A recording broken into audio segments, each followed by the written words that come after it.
Another weekend of gun violence here in our city with a shooting in Centertown Friday night, leaving a man with life-threatening injuries. Today, the Ottawa Police Services Board will debate a motion to examine ways to curb gun violence in Ottawa, but not ban handguns, as suggested by Councillor Rawlson King and Councillor Mathieu Fleury.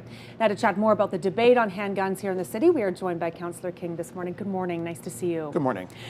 So this went over to the Police Services Board. Were you okay with that move? Absolutely. City Council, when I introduced the motion, actually voted unanimously that it should be sent to the Police Services Board for study.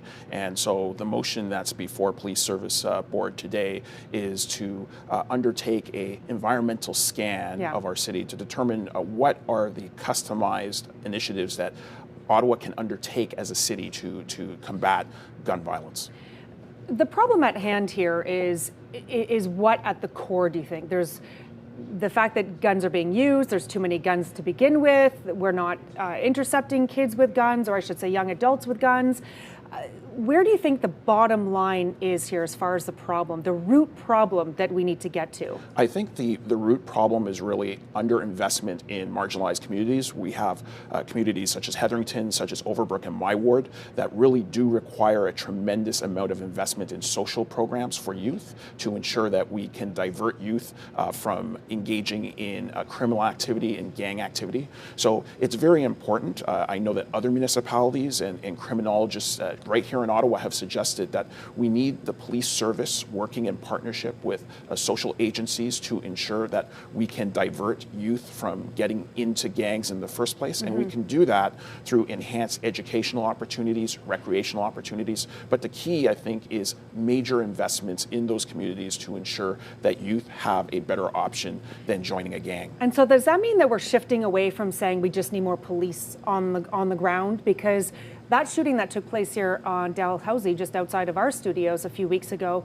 there were a dozen or so members of the ESU unit just around the corner. Those were extra officers that had been put on the street here in the Byward Market, where we're seeing a lot of the trouble over the last 2 years. They were right there, yet it didn't deter a shooting right there, feet away from where they were. So is it moving now away from just more police and instead the conversation becoming multilateral, where we need police, we need social services, we need all kinds of people and groups to be getting involved in this fight, if you will? I think it still needs to be multi-factor, and I think that that's one of the reasons why I'm happy that we are undertaking an environmental scan, or that we will undertake an environmental scan if this passes at Police Services Board, because I think it's necessary to look at all of the different options that are available. That includes more neighborhood policing, that includes more investments in social services, and I think a key to that is the police working in conjunction with those social services and agencies, providing initiatives together.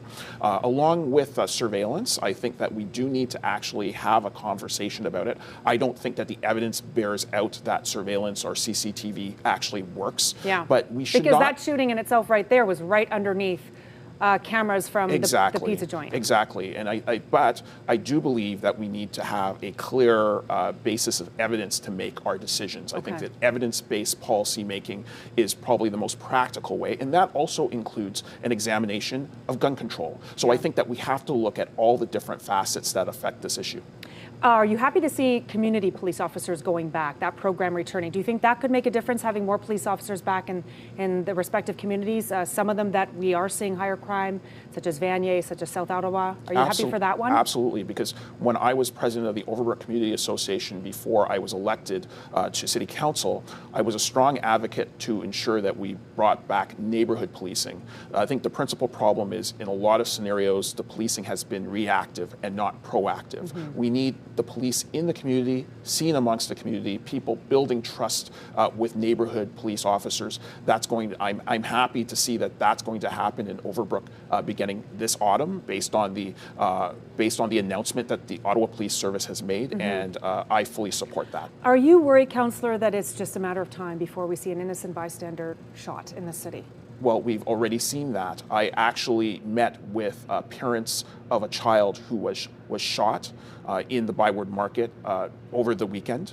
I told them that I'm very supportive of these issues, this motion that I had brought for gun violence, because it's unacceptable. And I think that the other key is that these incidents will not be contained to simply marginalized neighborhoods. Often people are not as concerned or don't exercise as much concern because they feel that it does not involve them. But gun violence cannot be contained. It will spread as the city grows larger. We hit 1 million person mark just a month ago, and we can expect more big city problems like gun violence, and we have to be very serious about the actions that we put in place to really prevent it. All right, Councillor Rawlson King, thank you so much for joining us this morning. Thank you.